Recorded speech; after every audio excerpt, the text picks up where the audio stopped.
Olá, canal Oldway. Rapidamente sigamos a leitura de Economia e Ética de Lutero, práticas comerciais injustas. Por isso, quero descrever aqui algumas dessas espertezas e fraudes que eu mesmo observei ou que foram denunciadas por corações bons e honestos. Assim se pode sentir e notar que meus argumentos e minhas afirmações apresentadas antes precisam ser executadas. Caso contrário, não há como ir ao encontro das consciências nos negócios. Também para que, a partir desses truques, todas as outras malvadezas não mencionadas aqui possam ser reconhecidas e julgadas. Como seria possível citá-las todas? As três fontes citadas abrem portas e janelas à ganância e à natureza maligna e esperta e egoísta. Abrem espaço, licença e poder a elas para praticarem livremente todo tipo de tramóia e astúcia. Inventam outras diariamente, assim que tudo fede à ganância. Tudo está afogado e mergulhado num grande mar de lama. Primeira prática, preferência por vender a crédito, a agiotagem. Em primeiro lugar, alguns não têm problemas de consciência em vender sua mercadoria mais caro a prazo do que à vista. Até nem aceitam vender a mercadoria à vista, mas apenas a prazo, só para ter um lucro maior. Você vê que este é um pecado grosseiro contra a palavra de Deus, contra a razão e tudo que é decente, por puro atrevimento da ganância e contra o seu próximo. Eles não levam em consideração o prejuízo ao próximo, roubam o que é dele, não procuram o sustento decente, mas visam apenas sua ganância e lucro. Segundo o direito divino, eles não deveriam emprestar ou vender mais caro a prazo do que à vista. Especulação. Por outro lado, alguns vendem sua mercadoria acima da cotação da praça ou da prática comum de mercado. Aumentam os preços só porque sabem que essa mercadoria não existe mais na região ou em breve não será mais fornecida, mas será solicitada.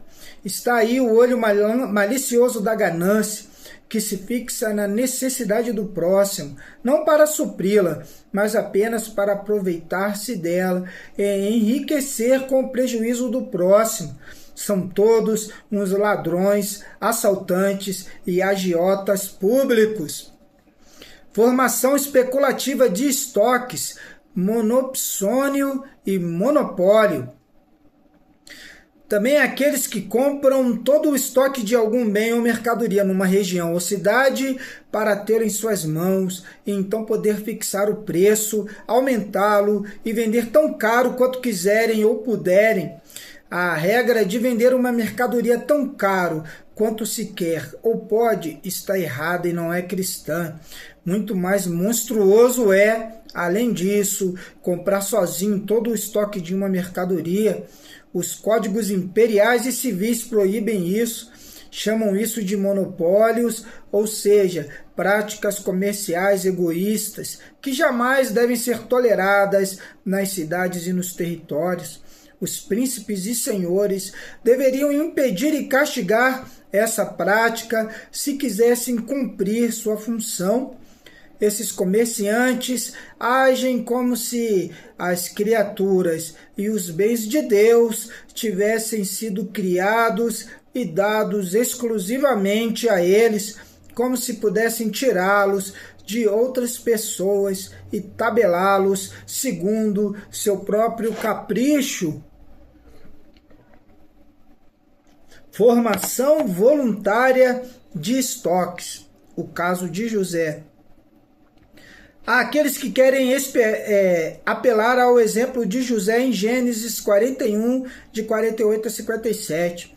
Este santo homem armazenou todo o cereal da terra para depois, na época de escassez, adquirir todo o dinheiro, gado, terras e pessoas para o rei do Egito. Isso também parece ter sido antes um monopólio ou interesse egoísta. A resposta a esse argumento é a seguinte: o negócio de José não foi um monopólio, mas uma compra comum e honesta, como era costume no país. Ele não impediu ninguém de comprar durante o período de abundância. Antes, foi sua sabedoria, dada por Deus, que o levou a ajuntar o cereal do rei durante os 7 anos de boas colheitas. Enquanto isso, os outros estocaram pouco ou nada. O texto não diz que ele comprou o material sozinho. Ele o estocou nas cidades do rei. Se os outros não fizeram isso, o prejuízo foi deles, pois o ser humano comum tem o hábito de gastar sem preocupação, ou, às vezes, nem tem o que armazenar. Ainda hoje vemos que, quando príncipes e cidades não reúnem mantimentos para o bem geral da região, quase não ficam reservas, ou muito poucas, entre o povo comum. Este, então, se sustenta de um ano para o outro com a renda anual. Mesmo assim, essa acumulação não é interesse egoísta ou monopólio, mas uma providência autenticamente cristã e boa para a comunidade e o bem dos outros, pois eles não estão se apossando de tudo sozinhos, como aqueles comerciantes, mas daquilo que o mercado comum ou as receitas anuais de cada um representam em conjunto. Eles estocam aquilo que os outros não querem ou não podem guardar, mas apenas tiram seu sustento diário. Também não consta na escritura que José tivesse acumulado o cereal para vendê-lo ao preço que quisesse. O texto diz claramente que ele não fez isso por ganância, mas para que o país e a população não fossem destruídos. O comerciante ganancioso vende tão caro quanto quer e visa apenas a sua própria vantagem, sem se preocupar se terra e gente são prejudicadas com isso. No entanto, o fato de José ter colocado todo o dinheiro e gado, campos e pessoas sob o poder do rei certamente não parece um comportamento cristão.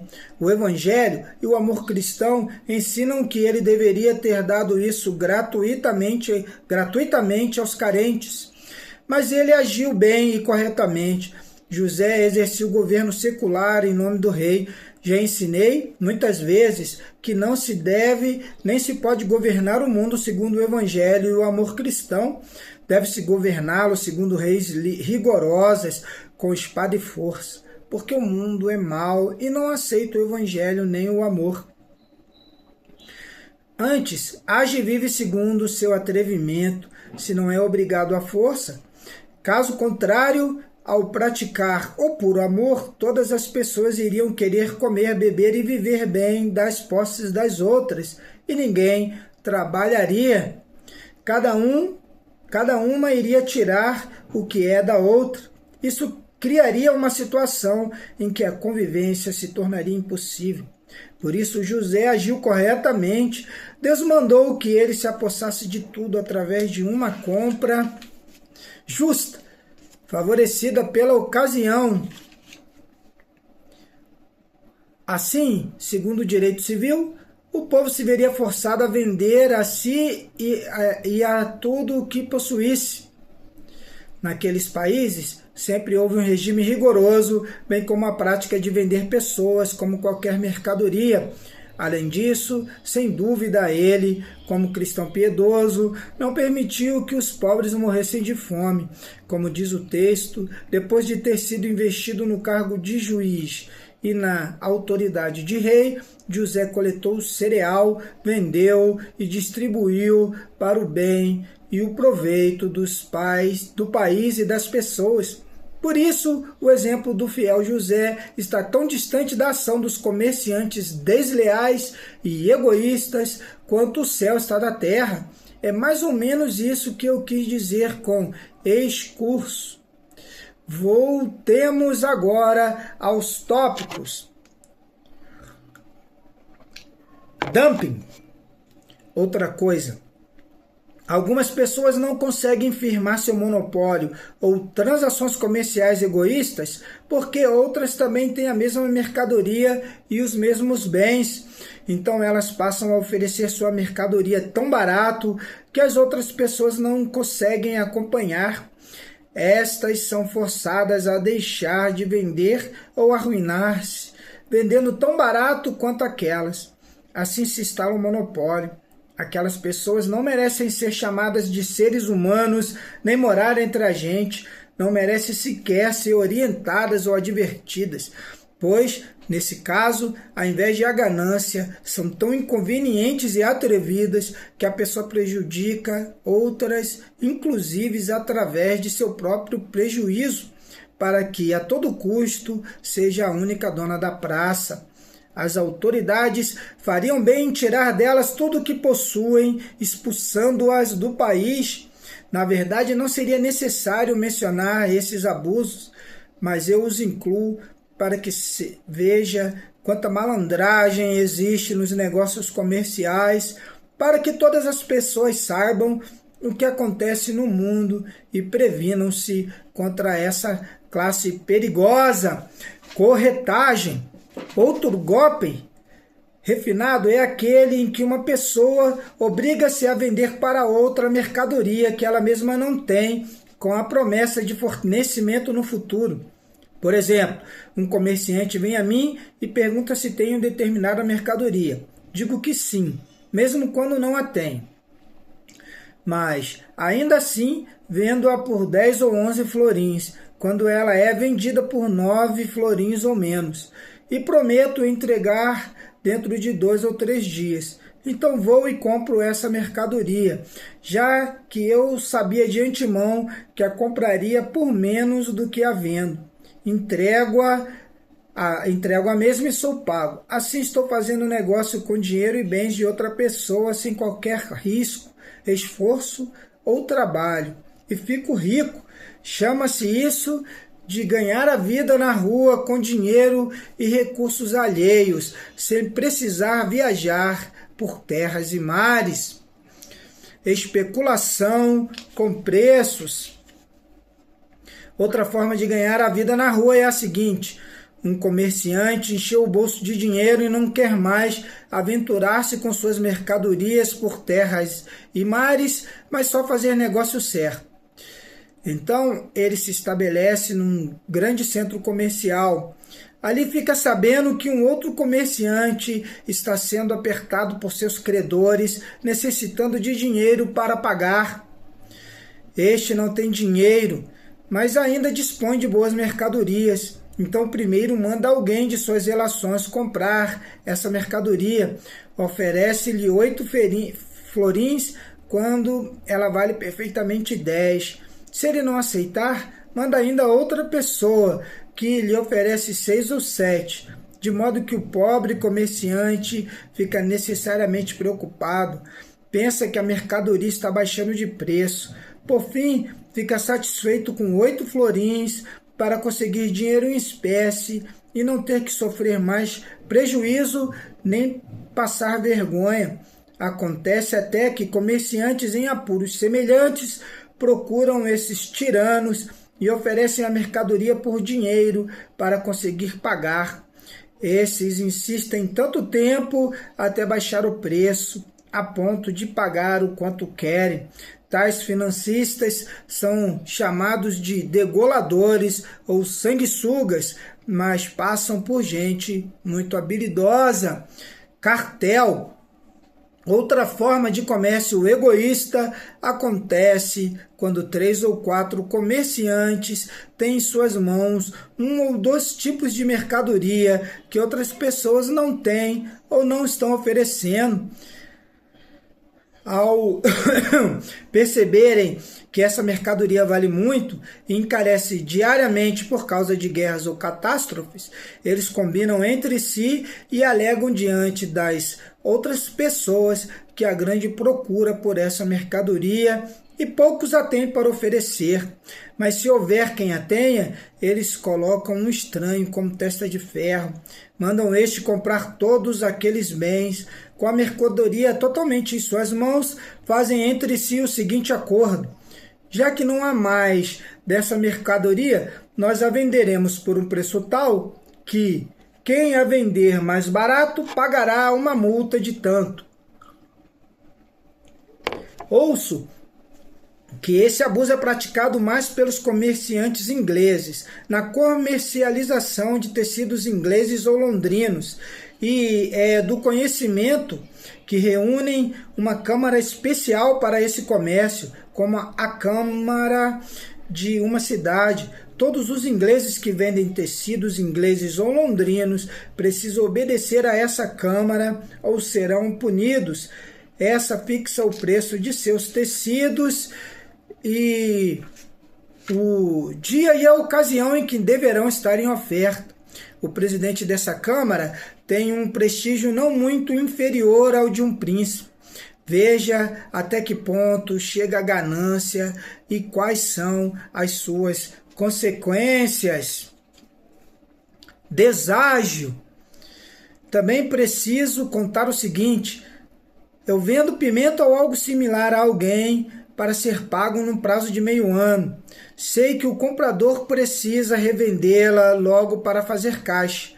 Então eu mesmo vou ou mando alguém por mim comprar a mercadoria de volta com dinheiro vivo, mas nos seguintes termos: aquilo que ele comprou de mim por 12 florins, para ser pago depois de meio ano, compro dele por 8, sendo que o preço na praça é de 10. Portanto, compro dele por 2 florins mais barato que o preço no mercado. Ele comprou de mim por 2 florins acima do preço no mercado, assim tendo lucro na compra final e na venda inicial, apenas porque ele precisa fazer caixa. Ele acredita que, caso contrário, poderia sofrer a vergonha de ninguém mais lhe emprestar. Falência fraudulenta. Aquele que faz ou precisa fazer essas transações financeiras, como esses que compram a prazo mais do que podem pagar. Quando alguém não tem 200 florins e faz um negócio de 500 ou 600 florins. Se meus devedores não me pagarem, eu também não posso pagar. Então a desgraça se espalha. Acumulo um prejuízo em cima do outro, quanto mais uso esses financiamentos. Por fim, sinto a corda no pescoço, de modo que preciso fugir ou ir para a cadeia. Então fico bem quieto e acalmo meus credores com palavras bonitas. Prometo pagá-los direitinho. Enquanto isso, empresto tantas mercadorias quantas puder e as transformo em dinheiro. Ou empresto dinheiro contra promissórias, ou simplesmente empresto tanto quanto puder receber. Quando então for um melhor momento e meus credores não me deixarem em paz, tranco minha casa, declaro falência e fujo. Escondo-me num mosteiro qualquer, onde sou livre como um ladrão e assassino azelado na igreja. Meus credores ficarão contentes por eu não ter fugido do país e descontam a metade ou 1/3 de toda a minha dívida. O resto posso pagar num prazo de 2 ou 3 anos. Fazem isso por escrito e selado. Então volto para casa e sou um comerciante que lucrou 3.000 florins com a sua falência. Não teria conseguido reunir essa quantia em 3 ou 4 anos de muita correria e esforço. Se isso não adiantar e eu ver que preciso fugir, encosto-me na corte do imperador ou em seu representante. Por 100 ou 200 florins, arranjo um salvo-conduto do imperador que me concede liberdade por 2 ou 3 anos.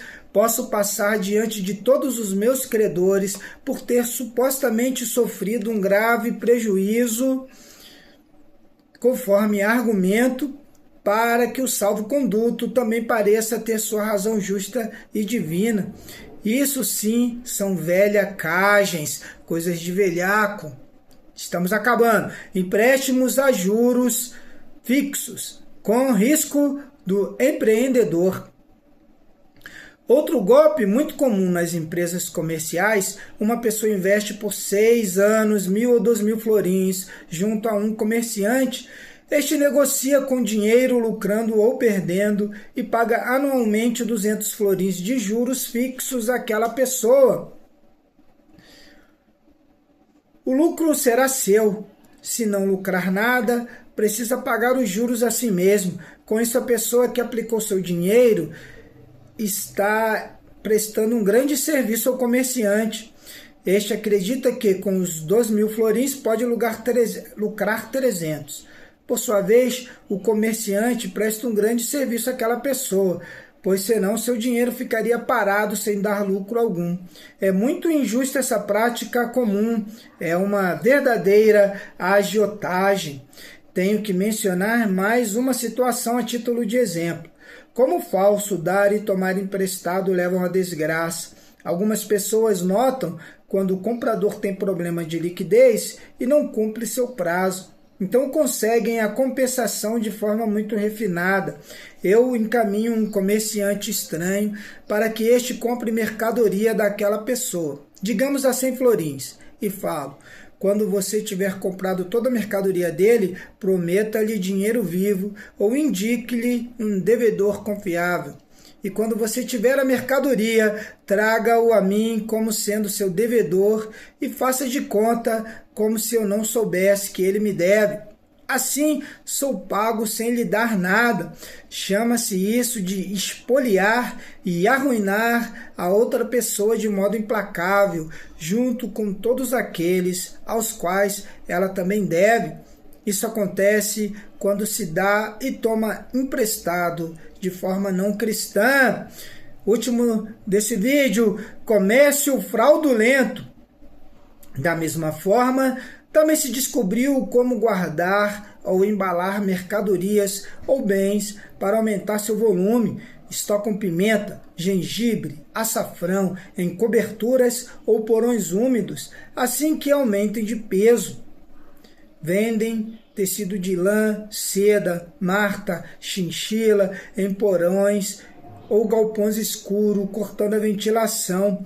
É tão comum essa prática que, para quase cada tipo de mercadoria, há uma maneira de criar um ambiente especial. Também não há mercadoria da qual não se saiba tirar vantagem na medida, na contagem, na fita métrica, no volume ou no peso. Às vezes, dão-lhe uma cor que ela nem tem. É uma fraude atrás da outra. Nenhum comerciante arrisca confiar no outro, além daquilo que ele vê e pega nas mãos. Terminamos aqui. Economia e Ética com Lutero, Carlos Borges, Audiocast, na antiga estrada, a moda antiga.